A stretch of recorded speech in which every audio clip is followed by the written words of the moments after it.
and I don't want to say what it is, but if you know what I'm talking, there's a CGI element in this film that keeps popping up, and I'm like, you got to stop that.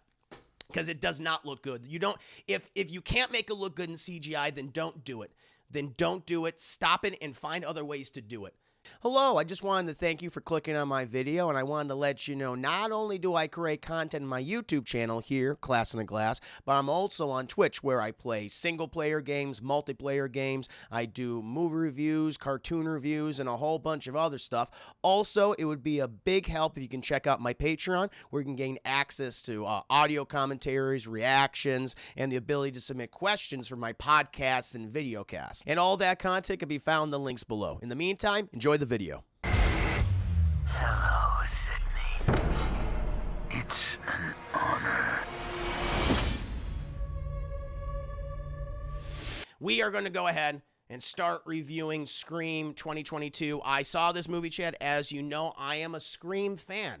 Huge fan of Scream 1 and Scream 2, not so much 3. And I recently just saw Scream 4 this week for the first time. Never had that movie spoiled for me. I went through life 10 years, Chad. 10 goddamn years not knowing the killers or the mysteries or who died in that film. Watched it, and I really loved it. I love the original. I love Scream 4. The full-price movie. Maybe not as good as 1 and 2, but still great. Was very, very impressed. And, of course, this is all in anticipation, Chad, for the release of Scream. Also known as Scream 2022, Scream 5. They're doing the naming scheme that Halloween has established, Chad, where we're just going to call ourselves what the original movie was called. It's like, okay, fair enough, which they also comment on in the movie, which I thought was very funny. But you're probably thinking, how does Chris feel about this movie? A lot of people are putting their thoughts out right now on social media. A lot of critics have released their reviews. A lot of people I've seen have said this is the best Scream movie since the original, since 1996. And I'll tell you this, Chad. I don't think it's the best since the original. However, that's not to say I didn't like it. I will just say right now, I like this movie a lot. It does a lot of cool things, but it does have some problems. I think it does have some flaws, and I'm going to go into them in a bit. But I did enjoy the movie. I think if you're a fan of this franchise, definitely check it out. Definitely check it out. And leave your expectations at the door, I would say. You know, I've had my own theories and my desires for what I want to see in this movie, and I'll just tell you, just slow your roll. Let the movie just wash over you. Let the filmmakers show you what they got, but don't go in there with super, super high expectations right now. That's all I'll say, because it might ruin it for you. But I would say if you're a Scream fan, I think you're going to like it a lot. And if you're just going in there for just a fun slasher, I think you'll like it too. But I want to go ahead and start and just go over a couple of details about the movie. So obviously, famously, this is not being directed by Wes Craven, Chad, since he passed away, sadly, in 2015. And Scream 4, funny enough, was the last film that he worked on. And I think it was a great one to end on, Chad. Great one to end a career. Instead, the two directors for this movie, the same people that made Ready or Not, which I think was a great movie from 2019, I want to say. It was one of my favorite movies the year it came out. It was great. It was in my top 10. But those two directors are Matt Bettinelli-Olpin and Tyler Gillette. Those are the people that are taking over. And it's written by James Vanderbilt and Guy Busick, so not Kevin Williamson writing, Chad. And it has a lot of the returning. We have some returning legacy actors, of course. You know, Nev Campbell and David Arquette and Courtney Cox and a couple other recognizable faces you've seen in the franchise before. But mostly, it's this. I will say this movie is mostly focused on the new characters, on the new cast. Kind of what Scream 4, I think, was doing to a degree, except it's going even more deeper into expanding the cast with new faces, new people. And I'll get into that in just a bit, what I think works about that and what doesn't work about that. But I want to talk about the positives first. Yeah, I think this movie opens really, really strong, especially with Jenny Ortega. I think she is definitely a standout in this movie, and the sequence with her in the beginning and the phone call and all that and Ghostface, great. That was great. She was carrying it right there. Loved the conversation that was going on there. Loved the scares. Loved the choreography. Very well done. Very well done. Almost like an homage, if you will, the filmmaker's own version of the original Scream's opening. I thought that was great. I was like, wow, we're starting really, really strong. I like what the movie is critiquing. So every Scream movie has commented on something, is critiquing something, is examining something, dissecting something, if you will. Like the original one was, of course, horror tropes. right? Obviously. The sequel, Scream 2, was obviously dissecting sequels. What happens? The new rules. Scream 3, it was obviously trilogies, ending chapters in film series, and also Hollywood itself. And then Scream 4 was a critique on reboots and remakes and also social media usage. This one is a critique on fandom and toxic fandom, which we've definitely seen more and more of in the last 10 years. As the internet expands, as it proliferates, as social media proliferates, we've seen more and more of this. And this is what the movie really focuses on. And I like that. I like that premise. I like that critique. It's going to ruffle some feathers because, it's pointing the finger at certain people. But I think that works. I dug that. The kills and the violence where, I think it's very good. There's some very elaborate kills. I still probably like what they did in Scream 4 a little bit better. Famously Scream 1, Scream 2, iconic. Scream 3, they focused more on the comedy, and they brought back for Scream 4. Here, I think the kills and the violence and the choreography is handled quite well. It's well directed. When Ghostface stabs you, you're going to feel it. You're going to see it. There's some great audio work going on, too. A lot of blood spraying. Not as many guts. Not as many, severed limbs, but definitely a lot of blood spraying, people bleeding out. So I like that. I like that. There are a lot of references to previous films. And I'd say most of the references, what they nod towards in the Easter eggs, some stuff that's in the background, which you'll miss. Like I had people, I'm not going to say what they specifically are, but I had people like Ghostface say, "Did you notice this?" And I was like, "No." And it was a cool little detail, and it answers some questions from other previous films that I know fans have been like, "Okay, what happened to so-and-so?" And you find out. And I think, oh, that's really cool. It's in the background. They don't always call attention to it. And those I thought were really subtle and really fun. And there's some other stuff, too, honoring characters of the past, I think. And for the most part, I would say most of that is handled well. It didn't feel like they were kind of like, see, shove in my face, except for one thing. When it comes to the cast, the two people that stood out to me of the new characters were Jenny Ortega's Tara Carpenter, who is clearly named after John Carpenter, which I thought was a nice little, wink and a nod. I thought she was great. She's strong in the opening. She's strong throughout the entirety of the movie. Really dug her. And also Jack Quaid. I mean, that's to be expected. I knew Jack, based on the trailers. I already like Jack Quaid. If you're unfamiliar with him, he's the son of Dennis Quaid and Meg Ryan. And he is probably best known for his work in The Boys. And he's I forget his character's name in The Boys. But he's great. He's great here. He's really funny. He bounces off all the actors very well, whether it's the legacy characters or the new ones. So I was like, okay, thank God he's killing it here, chap. He's killing it here. And the other actor who I was really surprised by their performance, but it was David Arquette. His character, this is Dewey when we see him at his lowest. Austin gets the biz. He's going to voice Superman in that new animated show. Oh, Jack Quaid. Oh, it would be a cool choice. I could see him doing that. Nice. That's nice. Oh, I think I've seen some artwork for that too, or maybe some animation or some stills, or maybe like a short teaser or something. That's good. But in terms of the legacy actors, I really like David Arquette in this. This is Dewey. This is, Dewey Riley at his lowest. He's, as I like to call him in my spoiler review, he's sad dad Dewey. He's just kind of pathetic. He's kind of lost everything. And he doesn't seem to know what to do until, Ghostface comes back.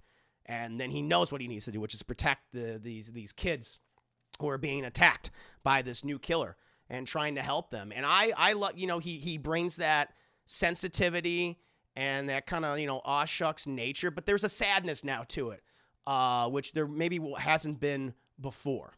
It's a very melancholy performance, and he gets a number of great moments. So of all the legacy characters they bring back, he was the best. He really stood out to me. I loved all of his scenes that he was in.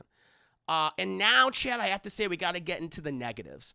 And at the top, I was talking about, hey, they're bringing back legacy characters, but it's mostly focused on this new cast. And I want to talk about those guys in a bit, but I will say I was really feeling the lack of Neve Campbell and Courtney Cox. Those excited to, even though the trailers have been, you heard Ghostface, Sydney, it's an honor. She's not in the movie very much. She doesn't really come in. She has a brief scene at one point in the beginning, kind of, and then she's not really in it till like the last third. And I think Courtney Cox probably has even more screen time than Sydney does. So if you're going in there and if you're excited about those two characters. I would say, like, temper your expectations because they don't do a lot with them, and that's kind of a shame. That's kind of a shame because I was excited to see, especially Neve Campbell. I mean, Neve Campbell, Sidney Prescott is one of the greatest, final girls, one of the greatest horror heroines, if you will, over the past 25 years of all time in horror chat and genre films. And yeah, it was frustrating to see her being so underused. But at the same time, I understand why the filmmakers do it. Like, hey, we're trying to establish just a new generation. But yeah, it didn't really work for me. Not that they're bad, not that they're bad at all. They get some fun scenes. They have some fun. There's a number of great moments in the movie, especially between Courtney Cox and Neve Campbell. I like that. I mean, that chemistry is still there between them, and the same when they're with Dewey. They've known each other for 25 years, and you feel that through their performance. It feels very, very natural. But you're like, oh yeah, we got this. No, you guys stand back. We got this. So they have it. I wanted more of that. This movie doesn't have enough of that. It has some good moments between them, but not enough, in my opinion. And then we get to the new cast, and I gotta say, I feel like most of them are underwritten. With the exception of Jenny Ortega and Jack Quaid, there were some characters that I was kind of surprised by being underwritten. We're introduced to the niece and nephew of Randy, chap. Jamie Kennedy's character from Scream 1, Scream 2, and also Scream 3. And they're kind of pitched as the replacements in a way for him. But I just didn't feel like they had the same charisma as Jamie Kennedy. They were given his type of dialogue, explain the rules, explain the tropes, explain what this movie is about, what it's dissecting, everything, bring up all these films. But I don't know. I just felt like they couldn't sell it. They couldn't sell it. And not that they're bad. It's just there was a lack of chemistry between some of the actors, between the friend group. And that's probably my big problem with the movie.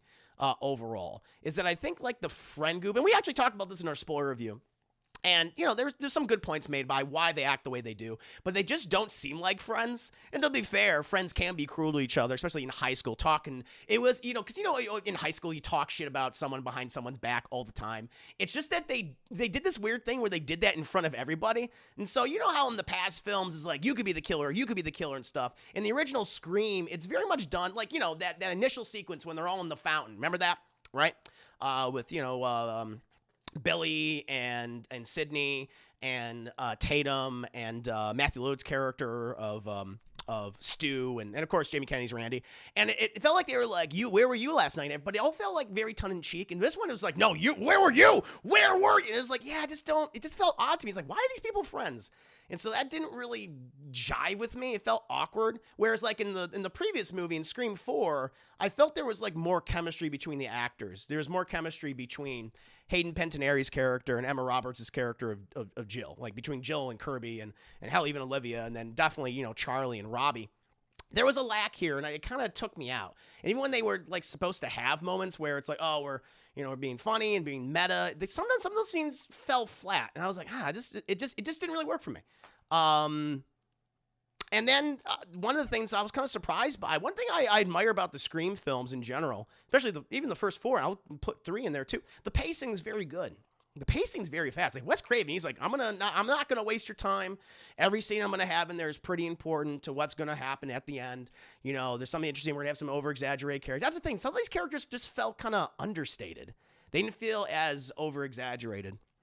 But yeah, there's a pacing issue in this movie, and it's that there's a lot of people in cars talking, and the conversations aren't always that interesting. And I was kind of surprised by the pacing issue.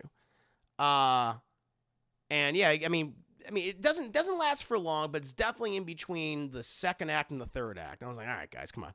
Let's move along. So I was that kind of took me aback a bit, especially even the third one is probably better paced than this one. And probably the thing that I thought was very amusing, and not in a good way.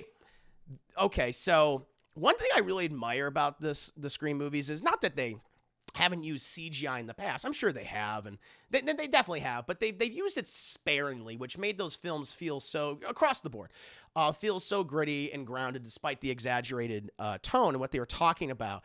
But there is a recurring CGI thing in this movie. I'm not going to say what it is. It's very important to one of the characters, and I'm like, I really wish you didn't do that. Those who have seen the movie know what I'm talking about, and I'm like, I would have just preferred if this had been done, just having conversations with people or dialogue or honestly audio or voiceover. And I don't want to say what it is, but if you know what I'm talking, there's a CGI element in this film that keeps popping up. And I'm like, you got to stop that because it does not look good. You don't, if you can't make it look good in CGI, then don't do it.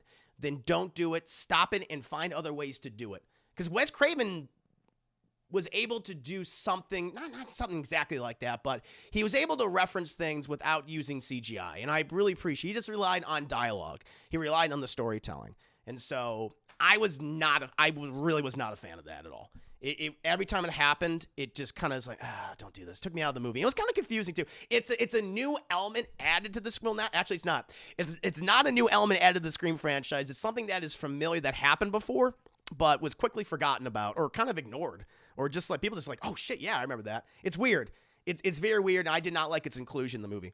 So yeah, listen, you guys know I'm a Scream fan. I'm not going to steer you wrong. I'm going to share you my opinion and be honest, chat. Like I do like this movie, but it has some problems. It struggles to a degree. I don't think it's as good as 4. But a lot of people have been saying, like, I know some people have saying this is the best Scream movie since the original. It's not. I don't feel like that's true. I think it's Scream 2 and Scream 4 are those movies. And other people have been comparing this thing, oh, it's as good as Scream 4. I think a lot of people have not seen Scream 4 in a long time, or when it was released, it was underappreciated. I would encourage people to watch Scream 4 again, because I feel like Scream 4 is much better than this movie. However, it's not bad. Not a bad film. Does a lot of great stuff. Has some really good. Oh, I forgot. And the other thing, the main character, I totally forgot about her because she's not that interesting. There's something interesting about her, but how they do that thing is not interesting. And I just thought she was kind of, again, underwritten. And that's the main character that Melissa Barrera plays. I guess she was in what was she in the musical? The musical with oh shit, the In the Heights. She was I guess she was the lead in the Heights, which I didn't really particularly like her in that either. I don't know. I just felt she was kind of underwritten too, even though based on what we learn about her, she is very fascinating and very interesting. She has some good moments. I will say she has some good moments. There's a one great conversation that she has between her sister, Jenny Ortega. That's really good. I was like, wow, that I need more. I need more of that. I need more of that. I need more of that and less of her interacting with Jenny Ortega's not so interesting friends. And I like her final scene in the movie. I thought that was interesting too. That was cool. That was, well, kind of. Well, again, it was undercut by something else, but after that certain thing happened, then I liked what they did with her. Yeah, so it's kind of a mixed bag. If I were to give it a rating as of right now, on the DT double toasted scale, and after that, I want to hear your opinions. Again, no spoilers, please. I would give it, it's a matinee. It's a solid matinee movie. Go and check it out, Scream fan. I think you're going to like it a lot. It's going to be weird if you go and see this without having seen at least the first movie, because it's very much connected to the first film. Much in the same way that Halloween 2018 is connected to Halloween. Very much that. So, it's not as good as I want it to be, but still fun, still a good time. Listen, compared to a lot of horror films and their sequels, Scream probably has the best consistency out of any horror, especially slasher franchise. I don't think any slasher franchise measures up in terms of consistency, how good it is. So it still has that. It's not a bad movie, but it does have some problems and it does struggle. So matinee for me, Chad. If I were to do my Scream rankings as of right now, I would say Scream 1 is still number 1, then Scream 2, Scream 4, Scream 5, and then Scream 3. There it is, shit. It's better than Halloween Kills. It's better than Halloween Kills. Yes. Although, funny enough, it has one of the same problems Halloween Kills, which is it sidelines a lot of the legacy characters. Sidelines Sidney Prescott, much in the same way that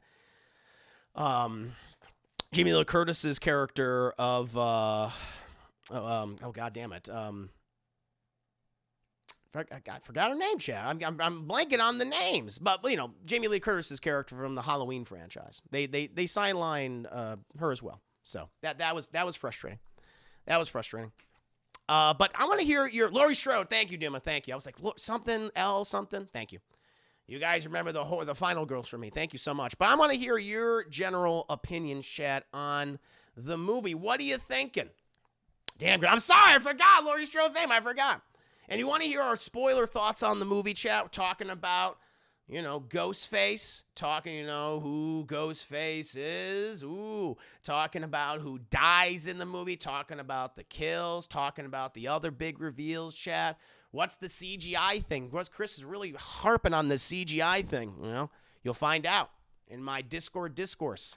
Our Discord discourse conversation we just had today, Chad. Not a few hours ago. Episode 14.5 is on there right now. Check it out. Hour-long conversation at the very least. Chris, the only name I remember is my own ever. That's not true. I remember the other names. I just forgot 2 today. You know, just keep in mind, it's the middle chapter in the new trilogy when the next one... Wait, is that what they said? This one? Oh, you're talking about Halloween Kills. Oh, I'm sorry. Yeah, middle chapter. Gotcha. I get what you're saying. Burrito, I think I think that is why we wanted to see more leg scares, because they already had history and would have made a movie with more emotional scenes rather than just meta. Yeah. Yeah, pretty much. You're right. Like, I didn't mind the meta references. It's just, I just felt like some of them were delivered really well. Like, again, Jack Quaid is great. Jack Quaid is great in the movie. And when he was going into doing all that stuff, I was like, oh, he's perfect. He's nailing it. But then when you had the actress who was Randy's niece, you had Jasmine Savory Brown as Mindy Meeks Martin. I just didn't feel like she had the same charisma as Jamie Kennedy. It's just like, I know what you're trying to do. It's just not as good. I didn't buy it. She couldn't sell it, Chet. She couldn't sell it. The scene with Doozy is smiling. That was great. Jason, that was a great scene. That was a really fun scene. I agree. Thank you, 10 Biddies. No, there are some really good moments, some really good scenes, and you know, I wanted more of that. I feel like there was a lack of it. I'm not. It's interesting, and there, you know, some other. I can't. I want to get in the spoilers, chat. Please do check out our Discord discourse where we went in the spoilers. That's all I can do. Color me Hazel, welcome to the stream. Hazel's Among Us. It's not Among Us. It's true. That's true. Literally, they stated before that they want new people to take the franchise forward, so I don't mind all that, but they could have given a bit more time with Legacy. There is a bit of a balancing act. You know, they need to, because okay, I have one criticism. It's not really a spoiler. There was an opportunity in the movie to have the new final girls of Sam, Melissa Barrera's character of Sam Carpenter, interact with Neve Campbell, and they just don't do it. Even though it's like, oh, this is the time you can do it now. And she's like, they just don't let it happen. It's like, why? That would have been a really, I talked about this in the spoiler review. That would have been a really interesting conversation to have between the two of them, especially when what we learn about a certain character. And I was like, okay, let's do this right here. There is a lot of history right here. Let's talk about it. And they don't. And I was like, God damn it. They need to pass the torch in an elegant way. And I felt like they handled that well with someone like Dewey. I thought what they had with David Arquette gave a great performance. He was, of the legacy characters used, he was the best one. Sydney and Gail, not so much. I'm not going to go see it anyway. I can't get in the spoilers yet. If I do a spoiler section, I'm going to go over to this screen over here, and I'm going to have big fucking spoiler thing. Maybe I'll do that in a second. Pastor George, poor choice of words. Fair enough, yeah. It's true. There we go. That's true. Mr. Yasmin, apparently Samara Weaving almost got to be in the film, but passed on because she was busy. Oh, that would have been interesting. I wonder who she would have played. Very curious about that. But I think introducing a new cast felt very meh, especially like I said, Scream 4 already did that. If anything, Scream 5 is Scream 4, but with the god-awful filter and worse killers. Yeah, I like the characters more and probably in Scream 4. I mean, even though a lot of them died by the end of the movie. Well, most of them. Yeah, it was just, I was hoping that they could have given those characters kind of the same chemistry that those ones from 4 had for 5. They just didn't do it. They just didn't do it. But I can't say too much. about the other thing. Now I'm running spoiler. Chris at Starbucks, we're the same thing the whole time. No, it's not true. Chris and Starbucks are not the same thing. I'm better than Starbucks. I put a little pep in your step, and I'm cheaper. I'm so fucking cheap, chat. Bad Boy, do you ever Kurt still makes weird faces when he says, yes, he does, and he looks adorable when he does it. He does it all the time, and he's great. Chris, okay, I just need to know, is Kirby alive? I can't say. I can't say. You know what? You want to find out? Listen to the spoiler review. Listen to the spoiler review. Mr. Yasman, did you know that Jasmine Avery Brown was in Miles Morales? Yeah, she was Finn. That's right. Yeah. You are no bugs. No, you're both the Grizzly Whites. You're the same. Oh my God. I mean, that's true. Fair enough. Jason, in my opinion, Scream 1 and 2 are full price. Scream 3 is a rental. Scream 4 and 5 are both animated free. Yeah, a lot of people have been saying this is good as Scream 4, and I'm just like, I don't agree. I like it. I think Scream 4 is better. I really encourage people to check out Scream 4 again. People are fucking sleeping on that movie, I think. You know, because I saw Scream 4 this week, so it's very fresh in my mind. Super fucking fresh. And then obviously and Scream 3. Scream 3, 4, and then most recently 5.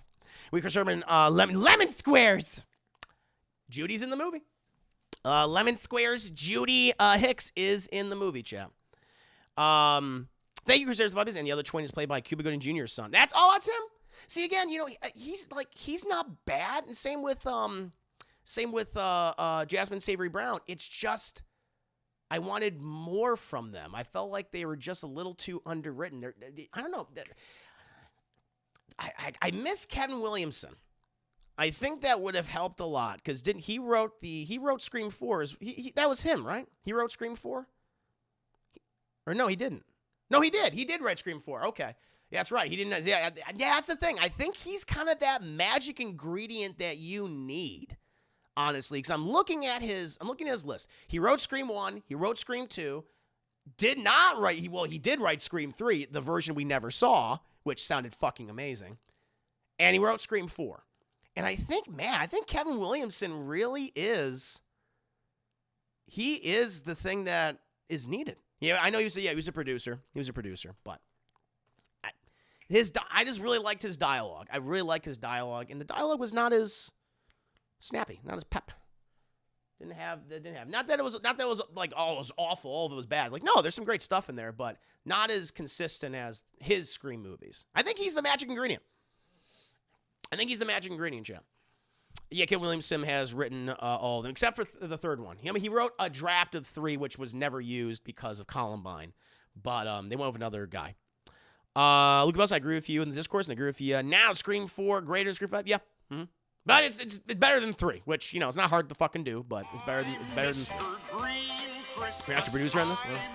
Very much need with writing in those films. I agree. Companies and people are still going to get mad with or without the big spoiler sign, so I might as well spoil.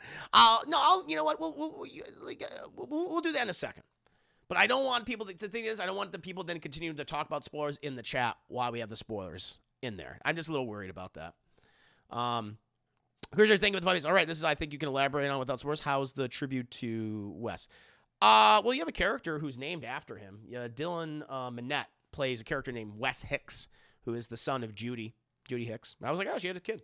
And he gets he gets a mention as soon as the movie ends. It's like for Wes, it's right there. There might have been something else in the background or something, but that's all I saw. But it was it was decent, thank you. I would have liked to go a little more elaborate, but it's fine. He did it. It's not Officer Karen, she's Officer Lemon Squares. I love her lemon squares. They look delicious. They do not taste like ass, Gail. Let's see here. Bad Boy Kevin Williamson sits in the annals of great LGBT horror writers along with Don Mancini. I didn't know he was gay. And Clive Barker. I had no idea. Wow. He also did I Know What You Did Last Summer. Josh, Chris, in all my years living through these sub-zero winters, I have never seen ice on the inside of my windshield. Oh, shit, Josh, I am so sorry. Buffalo, New York, Chad, it fucks you. It fucks you up the ass. I'm sorry. It's cold. It's cold when it does it, Chad. Chad, go get some Mr. Evan Yates, Mr. No Heights for Josh right now that there's little ice forming inside of his car. Jesus. She's not a Karen. She's not a Karen, man. But Sam was a troubled kid. She was a troubled youth. And I understood why she was, but it was like, at the same time, it's like, come on. Yeah, Gail was the one reaching Karen levels of 4. Not really Karen. She's just like, hello, fellow kid. She's more like Steve Buscemi from 30 Rock. Yeah. She didn't mention not one damn thing about a kid in Scream 4, but I let it. Yeah, I let that pass. That was fine. Well, he was probably like 8. He was probably super young. So I was fine with that. Would you like to see more? Thank you for all the biddies. Nick, thank you so much for the 500 bits for spoilers. Okay, we'll go into spoilers in a bit. I gotta set this up for spoilers. Chat. I don't want to do it quite yet. Because I don't want to ruin the movie for anyone. I just need to recreate it. So no spoilers right now. We're gonna get to it. Thank you so much, Nick, for the 500 bits, and thank you, Jason, for the 5 bits. I did see the X trailer. Yes, I saw that in front of it, and I'm like, that movie can go either way. I'm like, this could be really good. It could be just fucking weird for the sake of being weird. But it was an interesting trailer. A lot of old boobs in that trailer, chat. I'm not joking. There's this kind of like Texas Chainsaw Massacre. It's like, it's funny because, I forgot. So, I said this is a critique on fandom. Like, this movie's a critique on fandom and toxic fandom. It's also a critique on, which I guess I never heard of this term until today. I was like, this is a thing? Elevated horror. So, elevated horror, chat, is, I guess, the thinking man's horror, I suppose. So, stuff like Hereditary and The Babadook in Midsummer, and I guess Get Out as well, because they mention all those films in this movie. And it's also a critique on that. And Scream probably going, Scream pretty much going, fuck you, to those films. I'm like, oh, okay. I was like, oh, shit, wow, all right, fair enough. They do comment on that. Actually comment on it in the beginning of the film. So that was kind of funny. Which was a very strong opening, Chad. Again, it was a very strong opening. A non-spoiler review should be dry or unjuicy. Ace Rock, the Body Rock, don't stop. Good to have you here. Jason, maybe we should do the spoiler review last. Oh, you know what? That's Jason. That's a great idea. That's what we're going to do, chat. That's what we're going to do at the end of the stream. We'll do that. At the end of the stream, chat, we're going to do spoilers. That's what we'll do. That's how it has to be. That makes sense. So it's like, okay, this is the end portion. So if you need to get going, no problem, get going. But that's it. I like that. That's a good idea. And then I won't have to be scared of people still talking about spoilers in the chat. I like that. Very nice. Scream 7 screaming in the hood. No reference to Leprechaun in the hood, or the horror or the space man screaming space. Maybe. Review it will get juicy in time. Just reading everyone else's comments right here. I don't want to miss anyone. MZ read a good question. I'm sorry I missed this before. Would you like to see more Scream movies with this cast? Those that are left. Good question. I don't know. I mean, I feel like they're gonna continue it on, but I just wasn't. There's some interesting stuff they can definitely explore with Melissa Barrera and Jenny Ortega and their characters in the future. I don't know. I don't want to get too much into the rest of the cast, so we'll see. We'll see, Chad. That's for a spoiler discussion. I'll talk about that when we get to the spoiler discussion, Chad. That's all I'll say. Thank you, Newsy. Hope you're doing very well, Newsy Ducky. Welcome back to the stream. Pleasure to have you here. So what we'll do is, Chad, what we'll do is we will do a spoiler discussion at the end of the stream. So I'm going to go ahead. I'm going to jump into Class in a Glass cast for your ass with a little bit of sash because I don't want to accidentally trip up and give something away. Ty really dislikes Scream. Which one? This most recent one or the original one? Yeah, I don't hate the movie, but it has problems. This particular Scream has problems.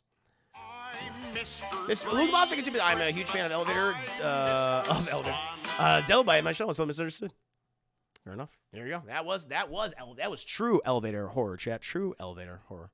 We're talking spoilers, chat, and so I imagine the first thing you want to know is who is Ghostface, or who are the Ghostfaces, chat, plural. There are indeed. Ty, thank you so much.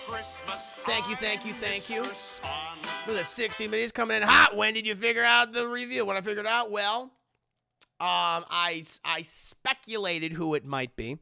However, we do know who the two killers are, chat, and they are Jack Quaid, who I figured he'd be a Ghostface killer. But I love his character. He was great. He was great in the movie.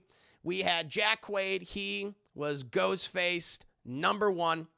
And then the other person that we got, chat, was the character of Amber, played by Mikey Madison, who you may be unfamiliar with, but you've seen her in another big movie from a couple of years ago, chat. She played one of the Charles Manson cultists in Once Upon a Time in Hollywood. She's the one that is set on fire by Leonardo DiCaprio. That's her. And funny enough, she also dies in pretty much the same way. Which I was like, is this like a meta? Are you getting really meta with this and having her die the exact same way that she died in that other movie? But they are the two Ghostface killers, and their motivation, Jeff, is they are obsessed with the stab films. Thank you, Jason Timothys. They are obsessed with the stab films, and they are representatives of fandom, of that toxic fandom, chat, of that, toxic Reddit 4chan-esque culture where they want to make a movie for the fans and the fans only. They're all about that gatekeeping, chat, and they say, fuck you if you're not a true fan, chat, and they'll literally kill to make the movie that they want to make, chat.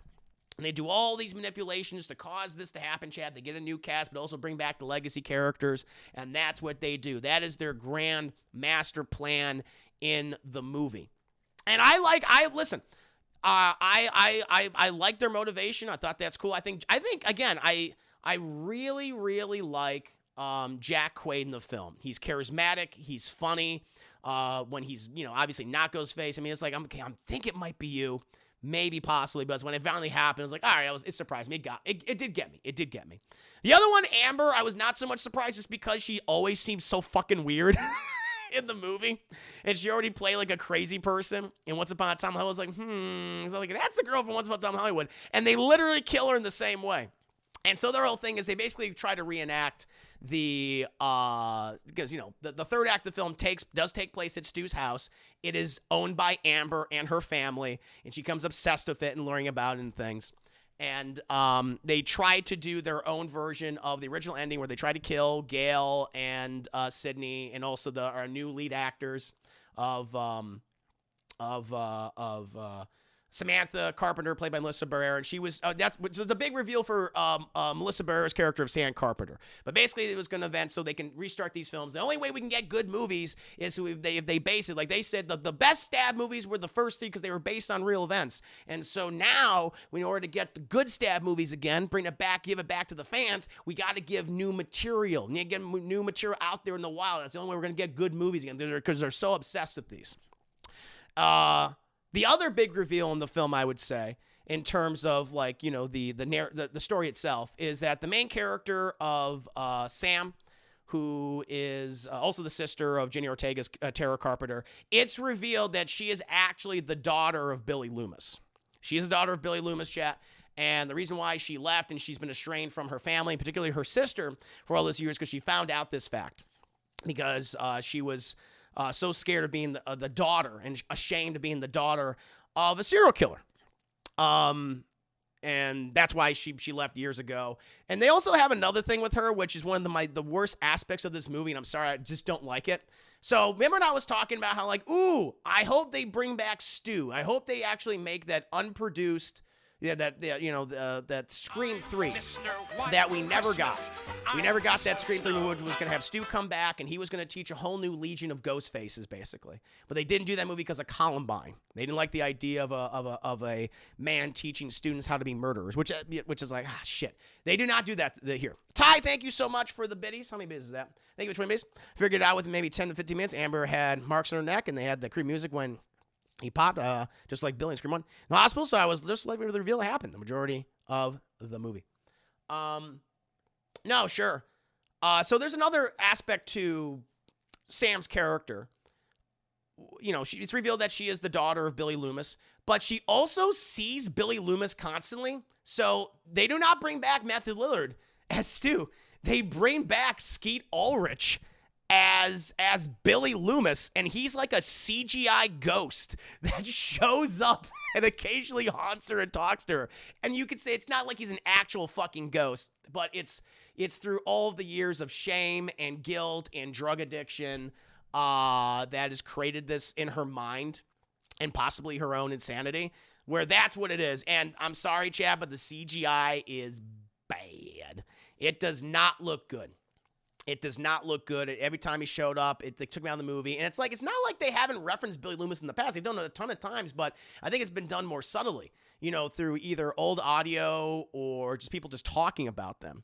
And there's like a great scene in the movie where after the first Billy Loomis, the first time Billy Loomis shows up, as a goose or as a figment of her imagination, Sam then goes to talk to Jenny Ortega's character and reveals like this is what happened. It's a very emotional scene. It's very well done. It's great. It's like I need more of that. That would have been fine. You didn't need to bring back Skeet Ulrich as this in this way. It didn't work for me. If you had to like reference him, if you had like, oh, we want to bring him back, we need to have him speak new material, then like do it through audio. Do it through audio. Like if the CGI does not look good, then just don't do it. And it really took me out of the movie. Every time he popped up, I was like, yeah, this is just not working for me. It's just not working for me. And even when he kind of like helps her occasionally, like he literally, there was a moment in the film, like at the last act chat, the last 10 minutes, when the various characters are battling the two ghost faces of Amber and Jack Quaid. Amber gets set on fire by Sydney and Gail, and while Sam Carpenter battles Jack Quaid, and literally the ghost of Billy kind of shows up and goes, the knife, you go for that knife over there. He's like, it's over there. And she's like, yeah. I'm like, well, no. And she grabs and then she basically becomes, she's acting like a serial killer killing Jack Quaid. It's like, yeah, I didn't need that. That was too much. Now, the other big reveal in the movie, and this is not to say that I think I hate this movie. There's some great stuff in this. I want to go into more details in a bit. But the other big thing that happens in that film is there's a big death in this film. I mean, there's several big deaths, but the biggest death in the movie, of course, is the death of David Arquette's Dewey. Dewey is murdered in the movie by Ghostface Chat. I will say though, again, it's a goddamn good kill. You feel that kill. It's emotional. It's not done half-ass. It doesn't feel like a cheat. It kind of like what we were seeing with the character in the movie was leading up to this. It was handled very well. It was like, damn, that was great. That whole thing in the when you heard the trailers about when it's like Sydney on the phone and Ghostface is like, Sydney, it's an honor. That they cobbled that together. It was actually said to Dewey, where after Ghostface kills him, Ghostface says, it's an honor. And I liked it though. It's a really good death. It's handled really well. And I was like, you know what? Out of all of them, based on his character, how sad he is, what he's gone through, I was like, that one felt very good. Some other people died in the movie too. Judy Hopps, Chat, Lemon Squares, she dies. She's the sheriff in the movie. She is killed along with her son, Wes, also murdered. They do like a long sequence with him, which is like a bunch of fake outs, which I kind of got sick of after a while, but they eventually are also two victims in the film. And then you have some almost deaths in the film, like the Randy's niece and nephew. They're attacked and they're stabbed, but they don't die. They survive the events of the film. But yeah, and Jenny also survives, and along with Jenny Ortega's character and the Sam Carpenter character, they all live. And Sydney and Gail also live, and Gail's fucking traumatized by the events. But that's the big things that are happening in the movie for the most part. I'm super confused about her being the daughter of Billy. When did he sleep with Carpenter? And if he died before she was born, how did she have to go? That one, so there's an explanation for that. That one I'm not bothered by at all. Because we saw in the original Scream, Billy was clearly talking to all sorts of women. Like, look at the video store. He was just chatting those two girls up. So I was not bothered by the fact that he had a daughter out of wedlock. That was like, okay, that's fine. Because he was clearly, he was fucking horny in that movie. He was fucking anything, probably. But he just wanted Sydney in particular because of his rage and hatred towards her, and, from the fact with this whole thing with the mother. I think that's what that was. So that never bothered me in the film that she's revealed. That really, the whole thing of her being the daughter of Billy Loomis, I'm actually completely fine with. I'm like, that's cool. And how they sold, and they did it a great way by selling it with her conversation to her sister. I just didn't need CGI Skeet Ulrich. I'm not even hating on Skeet Ulrich. It's not his fault. It's the CGI that they use for him. It takes away from his performance, which probably would have been fine. But it wasn't necessary. And the jump scares were so unnecessary, like most. Yeah, I mean the jump scares mostly in the movie were used for humor. I mean that's a trope of all horror films. I mean the original Scream has jump scares and it's used as a joke for the most part. So that didn't bother me. The jump scare stuff didn't really bother me. Borrow Buff Nerd, good to see you, and thank you for resubscribing. Hope you're doing well. Currently in the middle of a spoiler discussion for Scream 2022. Just letting that out. Just putting it out there, chat. Is Scream 2.0 do it because back maybe. I'm trying to think like any other like big things that happens in the film, but yeah, Stu does not come back. Another big reveal. So this was really cool. Kaz Faye, all the respect to Kaz Faye for this because she spotted this, and I thought this was so cool. And a lot of you guys were asking, what about Kirby from Scream 4? As you guys know, Hayden Panettieri's character of Kirby is awesome from Scream 4. She's like one of my favorite new characters from that movie. Her fate, she's killed by Rory Culkin's. She's seemingly killed by Rory Culkin's character in Scream 4. He's one of the other Ghostfaces along with Jill Roberts. And he stabs her in the gut, and then she runs off. We don't see her again. Like, we assume she left to bleed out. So in a scene with Jack Quaid when he's watching YouTube reviews about the new Stab 8, which is this elevated horror film, apparently directed by Rian Johnson, which I thought, oh, that's fucking funny. There's another video next to that one in the video suggestions, and the video suggestion, it was like for another YouTuber, and it says, interview with Woodsboro survivor Kirby, and her full name. So Kirby is alive after the events of Scream 4. So like, there's no scene of Hayden Panettiere. I mean, there should have been. I wish she was in this movie. I think that would have been really cool, or have people talk about her, but she is alive. She's confirmed to be alive, which is like, okay, that's nice to hear. So potentially, chat, in the future, they could bring her back in the future. And so I hope so, because fans like her. And I like her, and that's one of my big criticisms of this movie, because I'm not bothered by the killers. I mean, I don't know, the actress who plays Amber, I wasn't really jiving with her performance. Jack Quaid all the way through, I really liked him throughout the entire film, and his reveal of being a toxic piece of shit, Reddit poster. I was like, oh yeah, it makes sense. And so I was like, oh, I buy that. I bought that. I think he did a great job. Amber, not so much.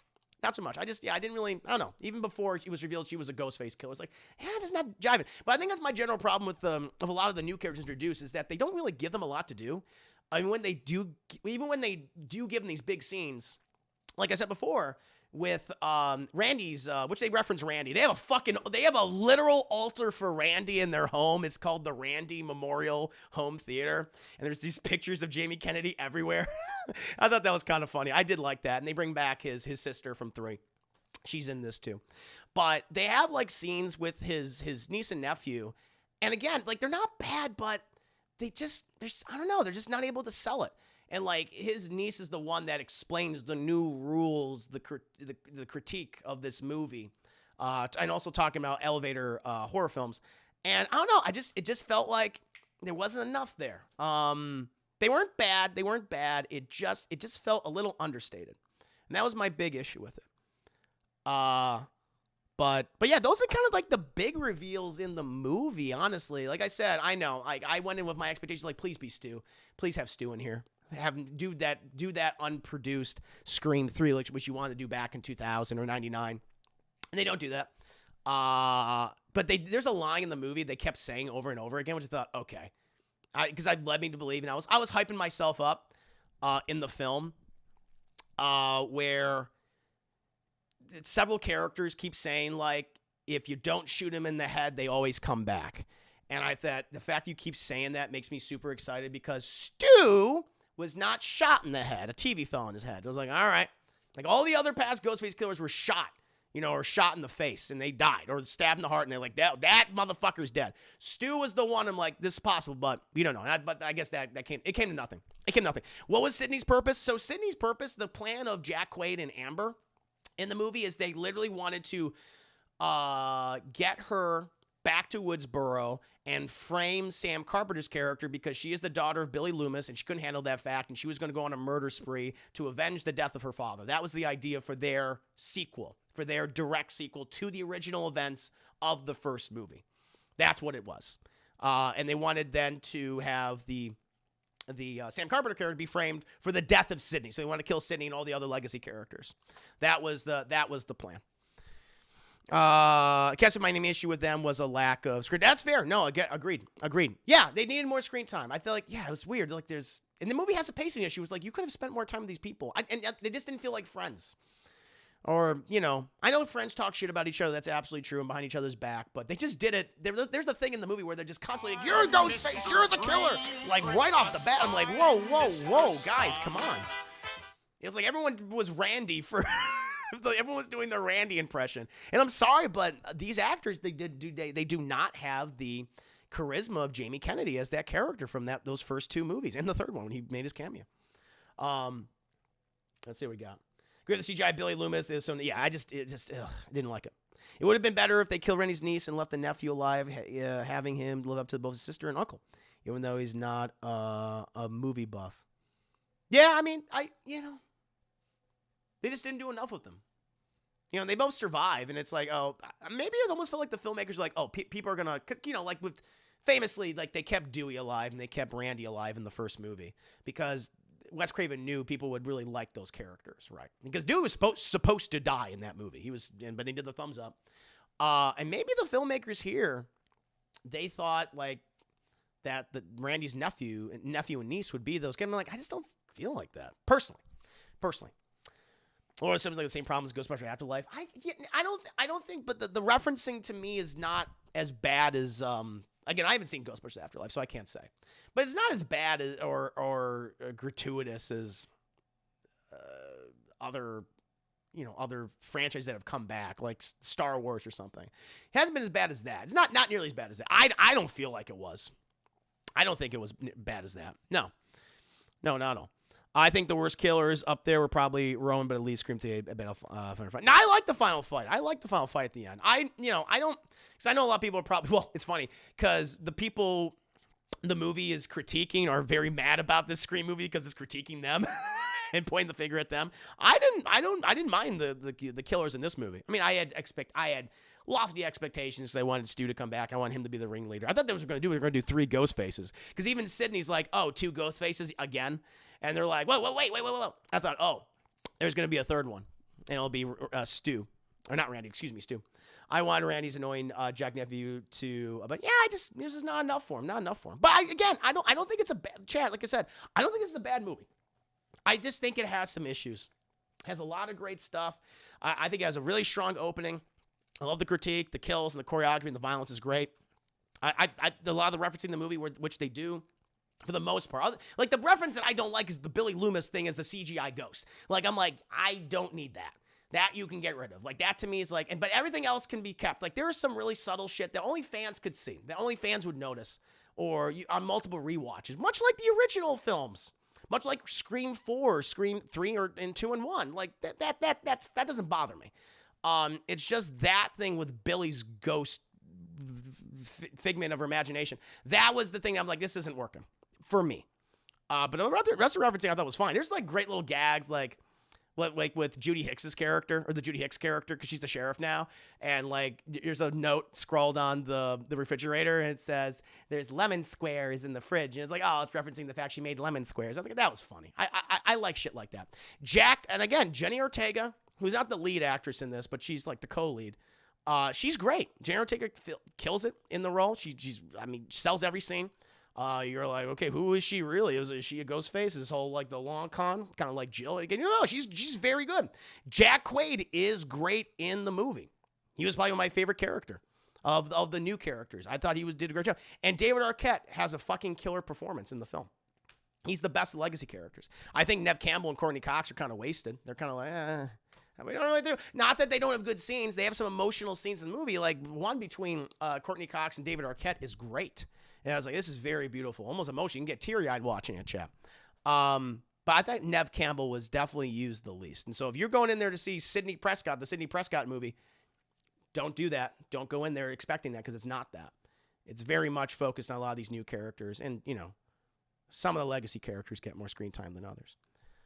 There was a wasted opportunity, though, between where they set up to have a conversation. This is what I was referencing before. They were clearly setting up to have a conversation between Sam Carpenter and Sidney Prescott. And it's like, that would be fascinating, because Sidney finds out, oh, that's the daughter of Billy Loomis. And she's like, I know who you are. I know you did our Billy Loomis. And then she's like, I don't want to talk to you. I want to leave. And she just leaves. I was like, no, we need this conversation. This conversation needs to happen. And they just don't have it. And it's like, fuck, no, that would have been great. That's what I needed. And there's a lot of people in cars driving around. A lot of the film's pacing is awkward, especially between the second and third act, like the transition. And there's just a lot of people in cars, and we go to a house and a house party, and the house party just, it's not, I know you're trying to recreate the last act of the first film, which, good luck. And the pacing in that was weird. It didn't work for me. But I still think it's better than 3, and it's entertaining. You know, it's a solid matinee for me, chap, but it does not reach the same heights as something like Scream 1, 2, or 4, which I've seen very recently. It's very fresh in my mind, along with Scream 1 and 2. Yeah. Ty, also, I've never seen this many people get stabbed multiple times and be okay. Just put some duct tape and you're good. Burrito, I don't see myself rewatching the movie. Probably like Scream 3. I'll rewatch legacy character scenes, which is like 5 minutes. There's a few too many guns being, a shit ton of that. Oh my God. Yeah, you could do a compilation video of that happening. No, Dewey's my favorite character. No, and he had a great, sad death, great death, poignant death. It worked for him. I'm serious. David Arquette did a really good job in the film. So. Ty, the twins, particularly the female twin, had some fun moments. The theater laughed at most of her stuff towards the end. She had the biggest reaction outside of the deaths. For the most part, everyone was just waiting for the deaths. Yeah, I know. My theater just wasn't. I just didn't really feel anything for her, personally. But, yeah. To each their own. Maybe the filmmaker saw something in those characters that I just didn't. I didn't feel so. But, again, I still enjoyed it. You know, now, I think it was asked of me earlier, can I see this franchise continuing on? I mean, I feel like that's what they want to do. I know that the two filmmakers... Matt Bettinelli-Olpin, I can't say that fucking name, and Tyler Gillett, they've said that they want to make more in this franchise. Obviously, they want to do with their new characters, but there's also the potential of possibly bringing back some other people like Kirby, which I'm like, Hayden Panettiere. I mean, I would very much like that because I thought she was an excellent addition to the franchise. Chat, you know, they do in the credits they do thank Hayden Panettiere. Because she had to, you know, give the permission for them to do that. So, yeah, I mean, I could see that. I mean, they're still going to use the legacy characters. I mean, I would hope that they use them a little bit more effectively in another one. I mean, I could potentially see them, you know, and I know Neve Campbell has also said she wants to do more of these movies too. I know she took some time off after she did Scream 4 for a time to raise her children.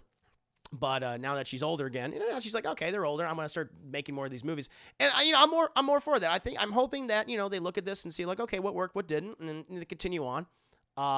This is not like a waste of a movie at all. It's not. You know, I go back to it. I feel like it was a lost opportunity not to do that original Scream 3, and this would have been the opportunity. It would have been a great way to honor Wes Craven. It's like, we're gonna do the movie he wasn't able to do because of shit that wasn't his fault. I think that would have been really awesome, but they didn't. But they could incorporate some of that in the future. So we'll see. We'll see. I love that. It's an honor. Line was saved by doing. Yeah, it was good. It was good. Scream 7, The Quest for More Money, possibly. Ty, Scream 6 is already being written by Paramount, just waiting for the box office result. And I think this movie's going to do well. I think in like its first day, it made about $13 million, and it's expected to make just under $40 million.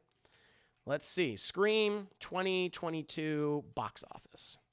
So let's see what they're talking about, chat. Pretty good. Scream hitting loud pitch with $36 million. That's pretty good for the holiday weekend. That's not bad. That's not a bad opening, chat, especially during this time of Omicron out there. It's going to dethrone Spider-Man. Probably do pretty well. Well, the Dewey line to Wes, are you the killer because that cut deep? Oh, that was a good line. Like Dewey had some fucking good lines. He's very funny. Sidney and Gail should have been available to fight after being stabbed and shot respectively. Sid was almost dying in 4. And this one, she was stabbed. In the next scene, she was browsing on her phone, chat with Gail in the ambulance. Hey, man, she's used to it. Neve Campbell is still gorgeous. By the way, Courtney Cox, people making fun of, last stream, people were saying, like, Courtney Cox looks awful. She doesn't look awful. She looks fine. I thought people were saying she looks so plasticky. It's like, I didn't think so. Yeah. He delivered that perfect. He did. No, I mean, again, David Arquette did a really good job, chap. Like, this movie has good shit in it. It does. You know, it's just, it's you know, it's a mixed bag of stuff. Some stuff works and some stuff doesn't. Matinee. That's why I'm giving a matinee.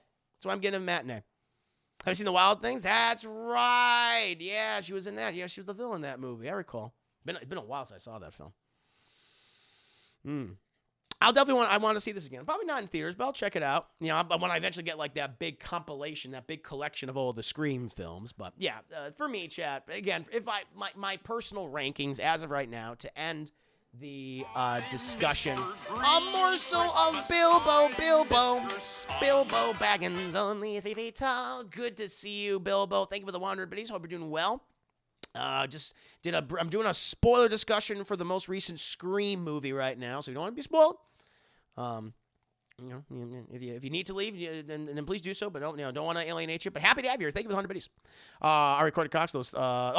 She looks. Those Scream 3 Banes. Oofa, big time oofa. Here, I agree with you in that regard, Kyle. I don't know what the hell that was. No, but she looks very good here. I mean, Dewey looks the most sad because he's fat and he's old and he's moping all the time, but I get why he is. Jason, thank you for the 10 minutes. Your Scream rankings are 1, 2, 4, 5, 3. They're the same. That's my rankings as well, chat. So yeah, starting from the top. Scream number 1. I love that movie. It's high full price. Scream 2, again, high full price. I always like it. I kind of go back and forth. But I'm gonna say Scream 1, Scream 2, Scream 4, which I saw recently, and I'm like, wow. I know some people said this movie's not good. I'm like, that movie's great. I give it a full price, chat. And then this one, which is a matinee. And then obviously Scream 3. I mean, come on. It's Scream 3. Of course, it's going to be last. That's not what the movie that originally wanted. You know what I said before? Chad, the missing ingredient to these movies, I really do think, in terms of the writing, is Kevin Williamson. Because he wrote 1, he wrote 2, and he wrote 4. He did a version of 3, the one which we should have gotten all those years ago, 20 plus years ago now. And he did not write this one. And I think that's what we need. Because I feel like the way his characters talked in all those movies, there was something about it. The cadence and just how fast it was, how smart it was. It was a little exaggerated. Things popped. And when I think of the movies that he was not a writer on, it was 3 and it was 5. And a lot of the stuff just didn't work for me. It was kind of understated. It felt underwritten. I think they need him. I know he's a producer on this movie, apparently an involved producer, but it's like, well, fucking get him involved in the script. I hope he does the script for the next. They're going to do a next one, which I imagine they will. I want him to write it. Yeah. At least that's how I feel. Bilbo, I'll take a matinee in today's movie. This is a matinee. It's a solid matinee. It's entertaining. I like a lot about it. Some stuff I didn't like, but it's still entertaining. Definitely going to talk about it more in the future, chat. No doubt. But I wanted more. I'm a greedy son of a bitch, chat. You know me. I want more. I'm like fucking Jack Quaid. The fans demand it. We deserve it. Which I liked. Bad Boy. Kent Wilson has stayed on TV for most of his career. Scream 4 was his last theatrical film. Man, I thought it was a great one. Again, Scream 4 gets a bad fucking rap, and it was underappreciated because people didn't get what it was commenting on. Like I remember people were saying the whole motivation of the killers was weak. It's like, it's not. It's like now, 10 years later, it's like, oh, fuck, they're absolutely right. It was super good. Probably more believable than even the other ones. Jason, think of Tim Hayes. One thing I hate about the third one, the thing with the Scream, is that it was always set in our world, which made it scary. It's just about Cam and Scream. Yeah, it's more of a comedy. It's much more of a comedy than the other ones. Oh, by the way, I love how they completely just, I don't know, retcon 3 because they talk about the original mastermind, Billy. It's like, well, the original mastermind was actually Roman. They do not fucking mention Roman at all in this movie. It's like, because he was technically the one who masterminded all of this, but everyone's like, no one fucking remembers Roman. I feel bad for that actor, but I mean, he wasn't even necessarily bad. Again, he was underwritten. Not a lot to him. But they say the original Ghostface, the original mastermind, Billy Loomis. And they mention Stu, but many times in the movie. But I just love how they're like, yeah, we're not talking about Roman. True, Billy did choose to do what he did. That's a good point. Very good point. Oh my Lord. But Chad, I think that brings an end. That brings an end to the spoiler discussion. So I'm going to go countdown. If you got to say something spoilery, do it now. I'm going to do countdown. 10, 9, 8, 7, 6, 5, 4, 3, 2, 1. Done. No more spoilers. No more spoilers, chat. We could do ratings. What would you give Scream 5? Just ratings? No, everyone is a suspect. It's true. Spaghetti. Palm sweaty. Everyone, you can give your DT rating for Scream 5. Ty says Scream 5 was a low rental. Jason says matinee, same as 4. Pretty strong. Just notice how the Scream poster has the same set of the poster for The Last Jedi. There might be a reason for that. I really loved it, honestly. So full price is Beef Supreme. No, that's good. There's a lot of people out there saying this is the best since the original film. I don't feel that way, but a lot of people are feeling that. A lot of people are loving this movie. They're really, really loving it. I mean, I like it. I just don't love it. Casby says low, full price-ish. Yeah. Marvel Buff Nerd, matinee for you. Burrito says rental. So we're kind of, I got some people that are kind of on my wavelength right now. Lost Miracle also says rental. Interesting. Got some rentals in here. Got some thick rentals. Chat. Yeah, we got a couple full prices. So it's kind of all spread across. This is interesting. This might be the one Scream movie that is has a lot of different takes across the board. You know, I feel like 1 and 2 are also they're just still held up very well. Like they're like, oh yeah, well those are the best ones. But and 3 obviously But 4 is I still underappreciated. Blockbuster rental? Yes, I'll take it. I'll take it, Nia Browning. Very nice. Okay, cool. Very nice, chat. Oh, my lord. So, guys, do you want to do some multiplayer shenanigans? Do you want to do some Among Us? Oh, we're close to the next movie poll as well. Chat, if we hit another movie poll tonight, we'll do another slasher poll, chat. Which I know you guys had some suggestions. I like the main angle they took this time. I liked it. No, I liked their critique of toxic fandoms. I didn't mind that at all. And also taking shots at elevator horror. I thought that was fun. Because of course we do. Cobb, matinee, but my rating is definitely influenced by how disappointing Halloween Kills. Yeah, this is better than Halloween Kills.